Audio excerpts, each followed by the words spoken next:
Puji Tuhan, selamat sore menjelang malam. Bapak Ibu Saudara di luar hujan deras, dan tentu saja apresiasi saya secara pribadi kepada Anda yang memampukan diri. Ya, karena ada orang-orang yang mampu tetapi tidak mau, ada orang-orang yang mau tetapi tidak mampu kan. Jadi Anda memiliki kemauan dan memampukan diri untuk bisa ada di GPDI Mahanaim. Kita beribadah di ibadah raya yang ketiga. Saya tadi ketemu dengan salah seorang jemaat, dan kemudian dikatakan, aduh saya sebenarnya lagi kurang enak badan, tetapi saya ingin mengikuti perjamuan kudus. Jadi Bapak Ibu Saudara, tentu saja Allah yang menyelidiki semua motivasi kita, kerinduan hati Bapak Ibu, saudara-saudari sekalian untuk hadir dan memuji menyembah Tuhan, mendengarkan firman Tuhan pada malam hari ini. Senang sekali bisa berada di tempat ini untuk menyampaikan firman Tuhan, dan seperti yang sudah saya taruh catatan khotbah saya di alamat web yang ada di depan di LED monitor, sehingga Bapak Ibu Saudara kalau punya akses kepada internet Anda bisa melihat ke catatan khotbah tersebut. Tidak banyak referensi yang saya taruh di sana, tetapi untuk kemudian memudahkan Anda bisa masuk ke alamat web itu. Pada sore malam hari ini saya akan berbicara tentang pertanyaan dan pernyataan. Pertanyaan dan pernyataan. Mari kita buka Matius pasal yang ke-16 ayat yang ke-13 sampai yang ke-17. Matius pasal 16 ayat 13 sampai yang ke-17. Setelah Yesus tiba di daerah Kaisarea Filipi, ia bertanya kepada murid-muridnya, kata orang, siapakah anak manusia itu? Jawab mereka, ada yang mengatakan Yohanes Pembaptis, yang lain mengatakan Elia, dan yang lain lagi mengatakan Yeremia atau salah seorang dari para nabi. Lalu Yesus bertanya kepada mereka, menurut kamu siapakah aku ini? Jawab Simon Petrus, engkau adalah Mesias, anak Allah yang hidup. Kata Yesus kepadanya, berbahagialah engkau Simon anak Yunus, sebab bukan manusia yang menyatakan itu kepadamu, melainkan Bapakku yang di surga. Ini adalah sebuah kisah dialog antara Yesus dengan murid-muridnya yang menggambarkan sedikit tentang tema judul khotbah pada malam sore menjelang malam hari ini. Ada pertanyaan yang diajukan Yesus kepada murid-muridnya, menurut orang banyak siapa aku? Lalu kemudian Yesus melanjutkan, menurutmu siapa aku? Dan kemudian itu direspons dengan sebuah pernyataan, engkau adalah Mesias, anak Allah. Bapak Ibu Saudara, ketika kita masuk ke dalam ranah bahasa itu adalah sesuatu yang selalu menarik untuk diperbincangkan. Ya, kalau di zaman-zaman sekarang ini ada bahasa yang bermacam-macam, bahasa gaul, bahasa sandi, bahasa TikTok, itu beda-beda.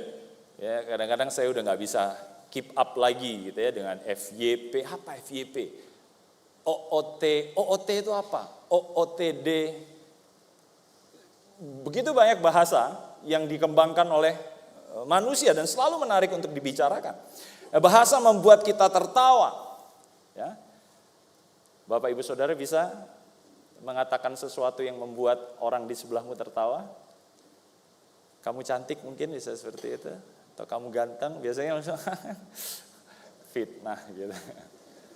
Ya. Bahasa bisa membuat seseorang tertawa, bahasa bisa membuat seseorang kecewa. Ya, Anda bisa berbicara sesuatu dan kemudian itu mengecewakan seseorang, betul kan? Anda merespons permintaan seseorang dan kemudian dengan bahasa, apakah secara lisan, secara tulisan, bahasa tubuh, saudara menolak itu, orang itu bisa jadi kecewa. Bahasa membuat seseorang menangis, bahasa membuat seseorang terkagum, tertegun, dan banyak ekspresi yang lainnya. Karena dengan bahasa kita ingin mengekspresikan perasaan yang tidak terlihat. Saya lagi senang, saya berkata, yes. Saya lagi susah, saya bilang, aduh. Dengan bahasa ada ekspresi yang keluar dari diri kita. Dan bahasa itu dikeluarkan untuk kemudian seseorang memahami keinginan, kebutuhan, dan keyakinan kita. Sekali Yesus, tetap Yesus, itu suatu pernyataan yang kuat.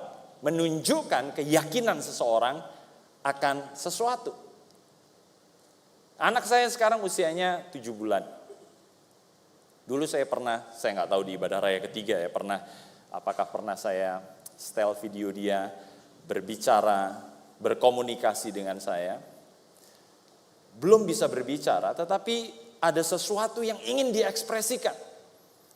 Untuk Anda yang belum mengerti, istri saya adalah seorang profesional di bidang hukum. Dia bekerja di firma hukum. Setiap Senin sampai Jumat dia punya jam kantor dan yang agak-agak kadang-kadang mengerikan. Seminggu terakhir dia harus pulang larut malam, tengah malam kadang-kadang. Bahkan rekan-rekan dia, pengacara-pengacara yang lain pulang jam 3 pagi untuk menyelesaikan proyek mereka. Nah, tapi setiap pagi ketika akan pergi ke tempat kerja, dia selalu say bye dengan anaknya. Ya, ada suster yang mengasuh, yang membantu. Mama kerja. Mau kemana? Mau kemana? Ikut mama. Mau ikut mama. Dadah. Tapi setidaknya saudara bisa lihat bahwa dia berusaha untuk menyampaikan bahasa, sesuatu yang ingin dia sampaikan. Dalam bahasa ada kalimat dan ada kata-kata yang membentuknya. Dan suatu kata tentu saja adalah kumpulan dari huruf-huruf tertentu. Ya, kita dari kecil diajar untuk melafalkan itu kan, B A B B I B biba misalnya gitu. Ya nanti kalau saya bilang kan Anda tersinggung gitu. Ini dari mimbar nih, enggak. Ya kan? Dulu saya punya sepupu yang berusaha untuk mengucapkan sesuatu dan dia berkata Teoto PIP Ilpa. Saya bilang, hah? Ilpa? Dari mana? Jadi ada kumpulan huruf-huruf tertentu dan menariknya ketika huruf-huruf itu ada perubahan minor saja, kecil saja, maka kemudian itu bisa menimbulkan pengertian yang berbeda. Pengertian yang berbeda. Contohnya, misalnya saudara pernah dengar ada mobil carry? Ya, pernah ya? Carry. Kakak saya dulu mobil dinasnya dari kantor carry. Ya, dia sebut itu CRV. Karena carry real van, ya kan? CRV. Ya, ngarep sih waktu itu. Tetapi ada juga mobil yang namanya Camry. Hanya beda satu huruf saja, range-nya berbeda. Saya bukan bilang bahwa carry adalah mobil yang buruk ya, karena saya juga pernah menggunakan carry, gitu ya. Saya pernah juga Bapak Gembala punya Camry, tetapi beda satu huruf saja, itu bisa jadi beda. Kamu dijemput sama apa? Camry, gitu. Tapi yang datang carry, gitu ya, karena beda satu huruf. Atau pemimpi dengan pemimpin, ya, hanya beda satu huruf, maknanya jauh banget. Yang satu konotasinya adalah orang yang hanya bisa memiliki ide, yang memiliki mimpi-mimpi tanpa bisa kemudian mengeksekusi. Tetapi yang satu adalah seseorang yang kemudian memiliki karisma, wibawa untuk kemudian memimpin. Hanya satu huruf perbedaannya. Atau tema kita, pertanyaan, ya, tanya di depannya, atau pernyataan. Hanya memindahkan saja, secara kecil saja, perbedaan minor saja, kemudian membuat seluruhnya menjadi berbeda. Nah, untuk poin yang terakhir itu, saya ingin ini bukan sekedar permainan huruf. Karena memang sejatinya ini bukan sekedar juggling with syllables or words, tetapi ini adalah realitas dari kehidupan seorang Kristen. Setelah pertanyaan, harusnya muncul pernyataan. Seperti yang kita lihat tadi kan di ayat 13 sampai 17. Kalau Bapak Ibu Saudara masih di Matius pasal yang ke-16. Saudara bisa lihat antara pertanyaan dan pernyataan. Pertanyaan muncul terlebih dahulu, tetapi kemudian harus ada follow up-nya, harus ada tindak lanjutnya, harus ada pernyataan yang diberikan. Mari saya bawa Anda kepada pengertian ini, bahwa setelah pertanyaan harusnya kita masuk ke dalam pernyataan. Ya, hal ini juga Anda bisa lihat di khotbah tadi pagi ya, ibadah raya 1 dan 2, Pendeta Yosef Priyono menyampaikan bahwa ada stages, ada tahapan yang kemudian kita harus lalui dalam pertumbuhan. Tetapi saya melihatnya setelah pertanyaan di dalam kehidupan Kristen harus ada pernyataan. Kehidupan ini adalah rangkaian pertanyaan-pertanyaan. Ada banyak hal yang membuat kita bertanya, dan Anda mungkin menyadari itu dengan anak yang masih kecil dan baru bisa belajar. Semua dia tanyakan, itu apa? Itu apa? Itu apa? Kenapa itu? Mengapa ini? Dan lain sebagainya. Ya, Anda bisa relate dengan hal itu, atau mungkin Bapak Ibu Saudara adalah orang yang seperti itu, yang selalu curious. Itu apa? Kenapa bisa seperti itu? Ya, hidup ini penuh dengan pertanyaan. Dalam hidup ini banyak hal yang menjadi pertanyaan di dalam benak kita. Nah, setiap kita kemudian menemukan jawaban atas pertanyaan itu, maka kemudian kita sampai kepada suatu titik di mana kita mengeluarkan pernyataan. Contohnya seperti ini. Saya adalah warga negara apa? Pertanyaannya gitu. Saya orang apa? Saya warga negara apa? Citizenship saya ini apa? Kalau saya bertanya seperti itu, kemudian saya mulai mencari jawabannya. Ya, mencari jawabannya. Oh, orang tua saya KTP-nya Indonesia. Ya, saya nggak pernah lihat gitu loh. Ibu saya tiba-tiba Papua Nugini. Wah, mungkin gitu kan. Indonesia dua-duanya. Saya lihat recordnya, rekaman dokumennya semua Indonesia. Kemudian undang-undang yang berlaku mengatakan bahwa orang yang kemudian lahir ya dari pasangan Indonesia, saya nggak tahu secara jelasnya ya, apakah orang yang kemudian lahir di Indonesia otomatis kemudian menjadi warga negara Indonesia. Setahu saya undang-undang kita itu kalau salah satunya adalah warga negara Indonesia, maka anak itu otomatis adalah warga negara Indonesia. Demikian juga rekaman-rekaman akte lahir saya dan semuanya Indonesia. Sehingga ketika saya bertanya tentang kewarganegaraan saya, di satu titik kemudian saya menyatakan berdasarkan bukti, berdasarkan apa yang saya lihat, saya menyatakan diri. Saya mengeluarkan pernyataan, saya orang Indonesia. Ketika saya kuliah di luar negeri, orang bertanya kepada saya, kamu datang dari mana? Saya jawab, Indonesia. Saya orang Indonesia. Ada orang yang ketemu dengan saya di Dallas, di Texas, dan kemudian dia mulai berbicara dengan bahasa Spanyol. ¿Cómo estás? Wah, saya bilang, oh sorry, I'm Indonesian. Saya bilang, saya orang Indonesia. Saya tahu kewarganegaraan saya. Saya menyatakan diri saya setelah saya berhasil menjawab pertanyaan. Siapa saya? Apa warga negara saya? Nah, Bapak Ibu Saudara, apa pertanyaan yang mengganggu pikiran Anda akhir-akhir ini? Apapun itu, saya bisa melihat bahwa cepat atau lambat Anda akan sampai ke titik di mana Anda harus mengeluarkan pernyataan.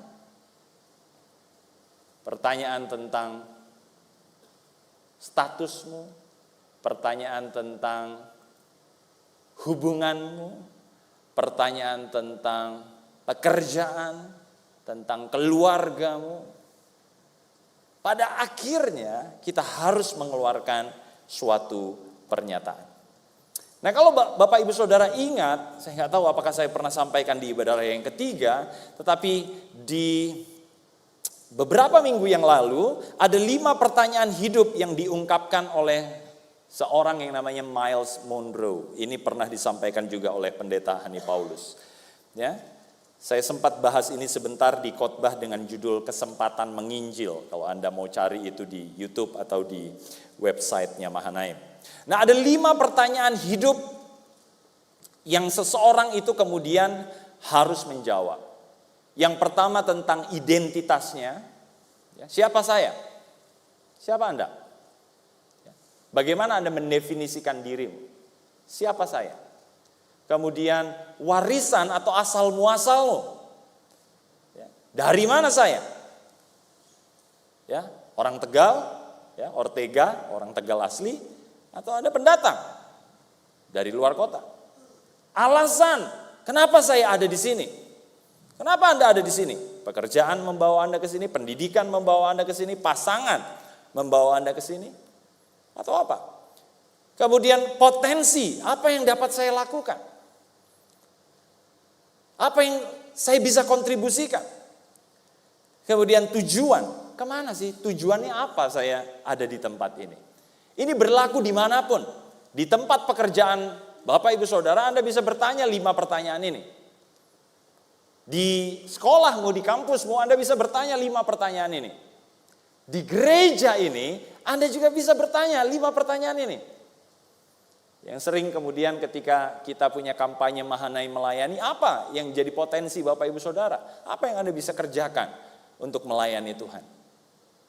5 pertanyaan hidup ini kita harus jawab, kita perlu jawab. Nah, kalau saya mau jelaskan tentu saja butuh waktu yang panjang untuk satu persatu, kemudian kita cari referensi ayatnya. Tetapi ada satu bagian ayat di dalam Kisah Para Rasul. Kalau Bapak Ibu Saudara tidak keberatan, kita lihat Kisah Para Rasul 8 ayat 30 sampai 38 yang dapat menjawab pertanyaan kita.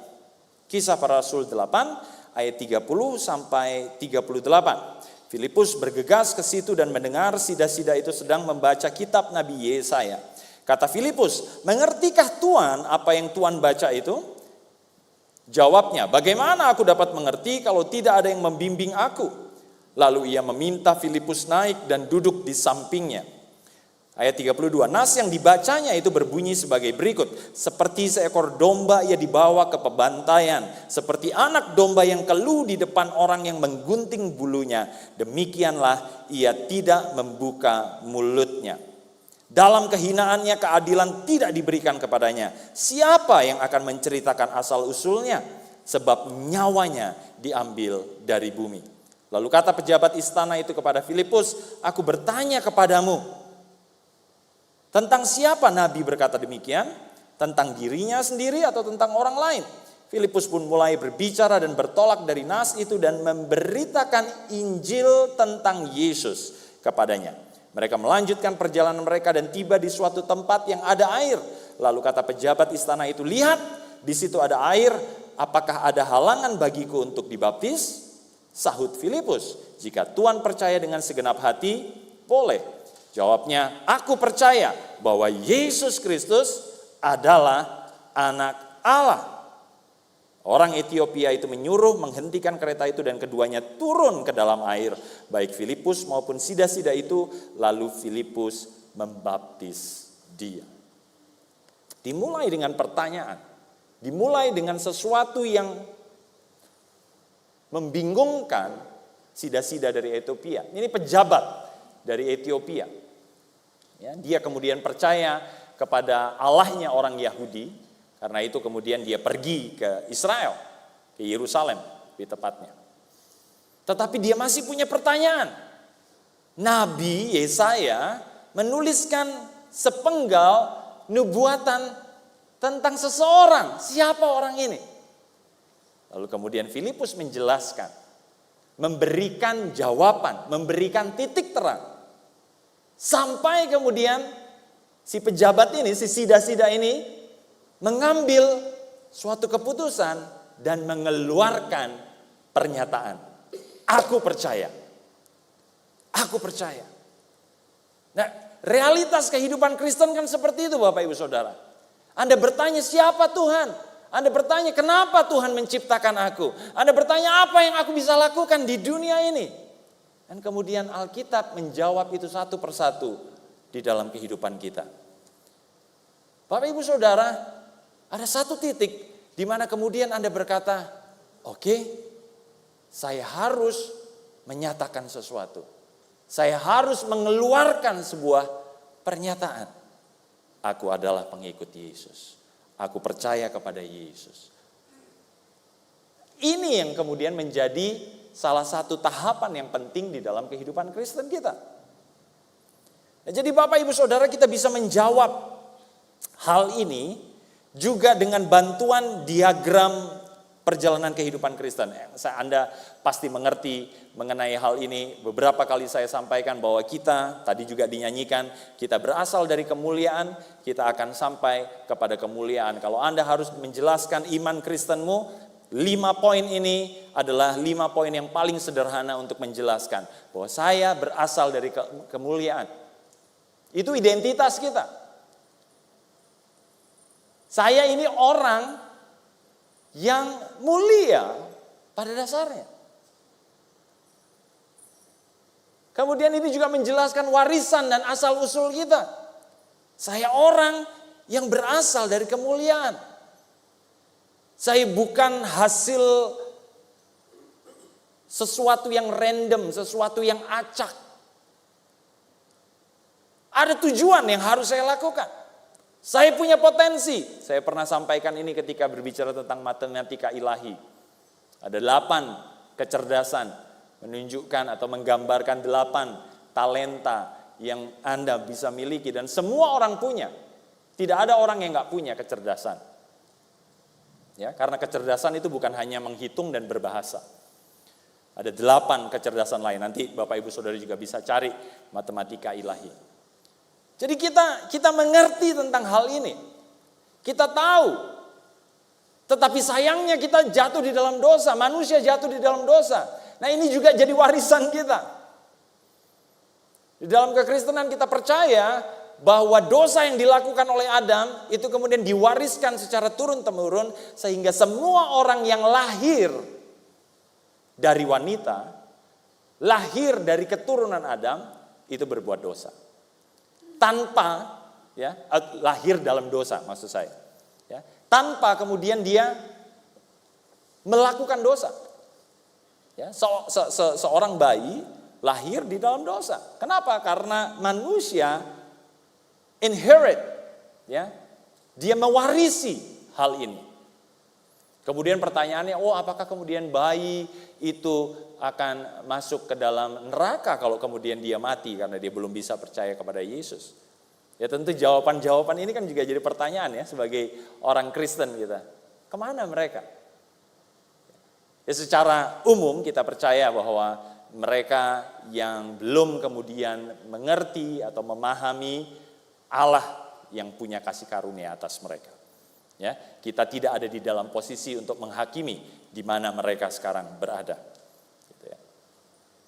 Tetapi kita percaya ketika seseorang sudah tahu kebenarannya, tetapi kemudian dia menolak kebenaran itu, maka dia ada di posisi menentang Yesus. Ada di sisi against the truth, menentang kebenaran. Lalu kemudian Yesus datang menyelamatkan kita. Ini yang kemudian menjadi jawaban juga kan. Apa potensi kita, apa yang bisa kita lakukan. Karena kita punya Yesus, kita bisa melakukan apapun juga. Karena Yesus sudah mati bagi kita, kita punya hal yang besar yang bisa kita lakukan. Di dalam nama Yesus ada hal-hal besar yang bisa kita lakukan. Ini yang menjadi keyakinan kita. Lalu kemudian kita masuk di dalam gereja Tuhan, perkumpulan seperti ini. Sekali lagi pertanyaannya diulang kan, siapa saya di gereja ini? Saya penonton atau saya adalah seseorang yang bisa terlibat langsung? Dari mana saya? Saya berasal dari keluarga jasmani, tetapi di tempat ini sekarang saya menjadi keluarga rohani. Alasannya apa? Saya ada di sini. Kenapa saya ada di sini? Kenapa Bapak Ibu Saudara ada di GPDI Mahanaim? Kenapa Anda tidak ada di luar sana? Kenapa Anda tidak nonton debat capres saja hari ini? Kan ada alasan kan? Ada satu alasan yang kemudian membawa Anda ke sini. Kemudian apa yang dapat saya lakukan? Menjawab potensi yang Anda bisa lakukan. Ada rekan-rekan yang luar biasa melayani mulai dari mimbar sampai yang tidak terlihat, operator di belakang, teman-teman yang memegang payung ya, untuk Anda yang kehujanan tadi. Mereka mengeluarkan potensinya. Dan kemana tujuan kita? Itu kemudian terjawab di poin yang terakhir kan. Bahwa kita akan menuju ke kemuliaan. Itu tujuan kita, akhir kita. Tetapi ingat, setelah pernyataan harus ada, pertanyaan harus ada pernyataan.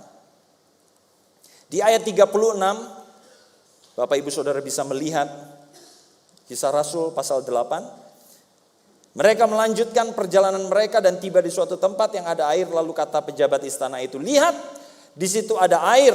Apakah ada halangan bagiku untuk dibaptis?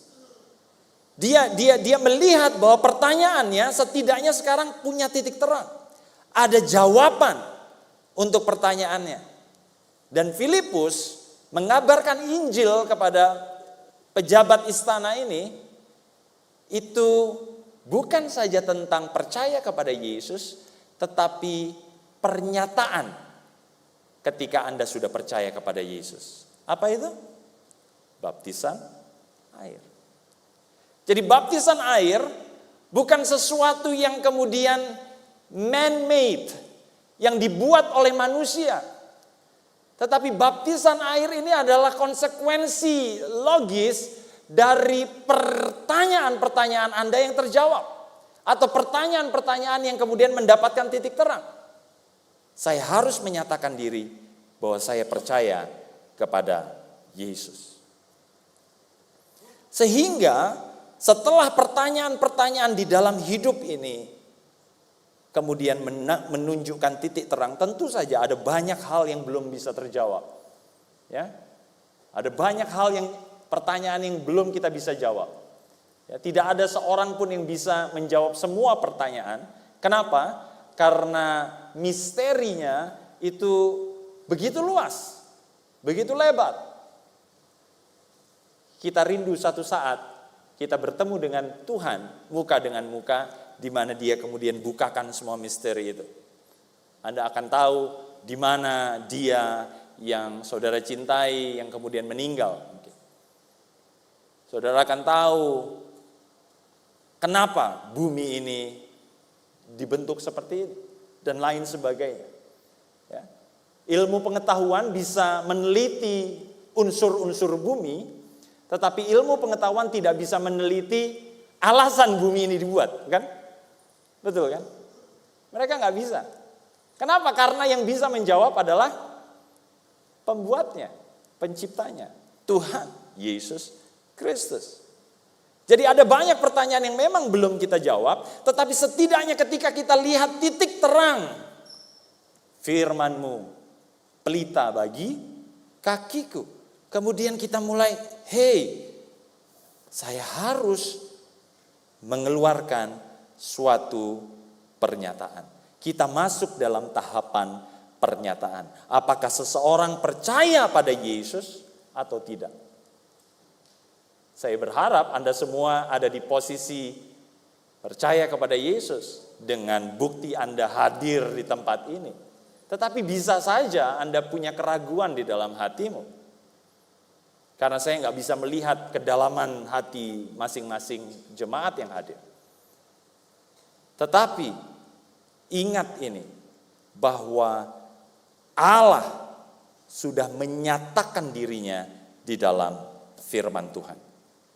Saya ingin bertanya kepada jemaat, baik yang sudah dibaptis maupun yang belum dibaptis. Apa halangan Anda menyatakan diri sebagai orang yang percaya kepada Yesus? Apa halangannya?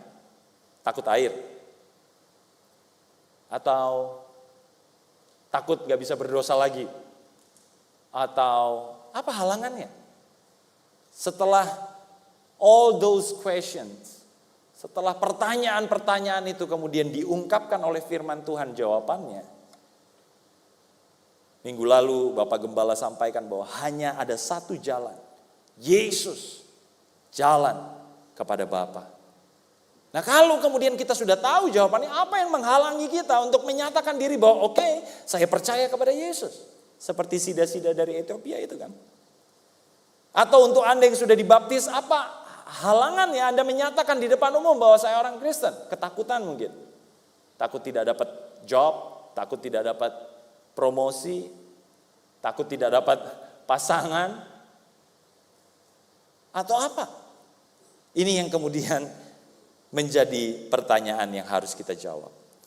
Kita bisa saja tidak mendapat semua jawaban, tetapi satu titik terang itu akan membawa kita untuk membuat suatu pernyataan. Apakah saya di sisi percaya Yesus atau saya ada di sisi sebaliknya? Ketika Anda tidak menyatakan diri, itu adalah suatu pernyataan. Ada satu ayat yang terkenal, bukan untuk kemudian menakut-nakuti kita, tetapi untuk setidaknya memberikan kepada kita pemahaman di Markus 8 ayat yang ke-38. Markus pasal 8 ayat yang ke-38. Dikatakan demikian.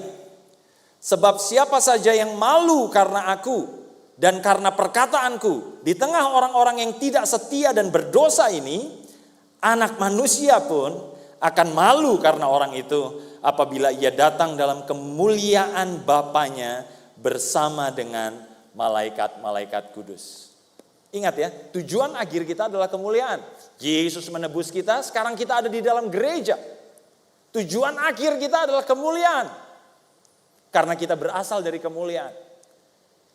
Tetapi ketika saudara baca ayat ini, ketika Anda tidak menyatakan diri, Anda tidak mengambil suatu pernyataan yang tegas bahwa saya percaya kepada Yesus, dikatakan dia juga akan malu mengakui kita. Jadi apa yang menghalangi Anda untuk tidak dibaptis? Saya nggak ngerti. Apa yang menghalangi Anda untuk, misalnya Anda sudah dibaptis, menyatakan diri di depan umum bahwa saya adalah pengikut Kristus?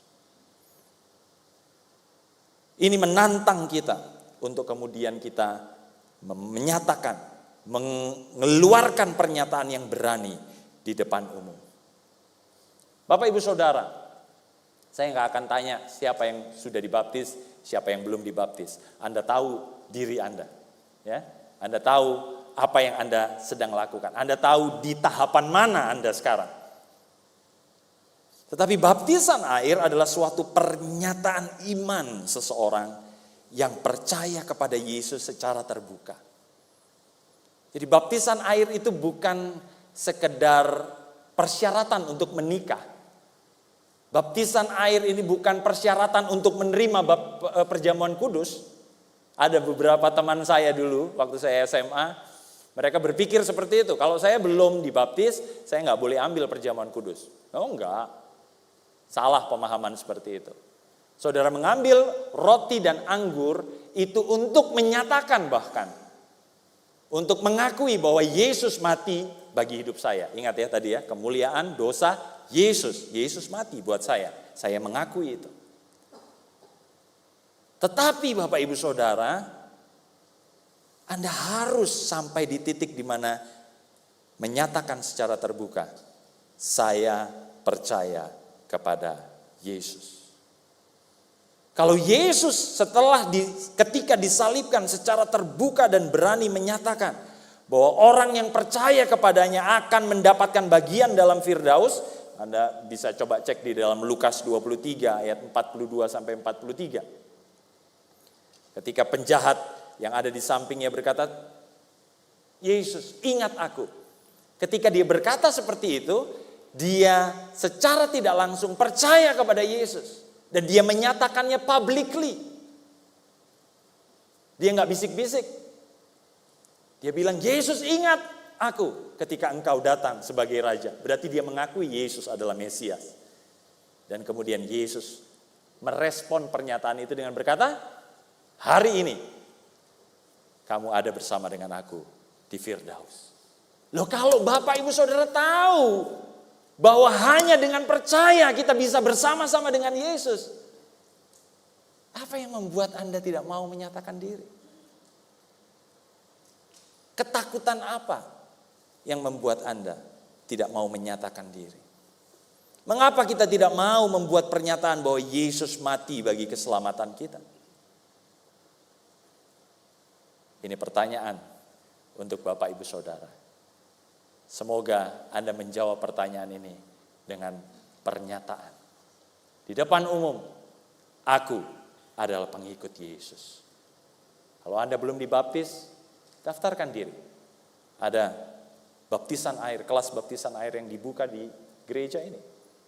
Kalau Anda sudah dibaptis, nyatakan dirimu di depan semua orang. Bahwa aku tidak malu mengakui Tuhan Yesus Kristus adalah Tuhan dan Juru Selamat.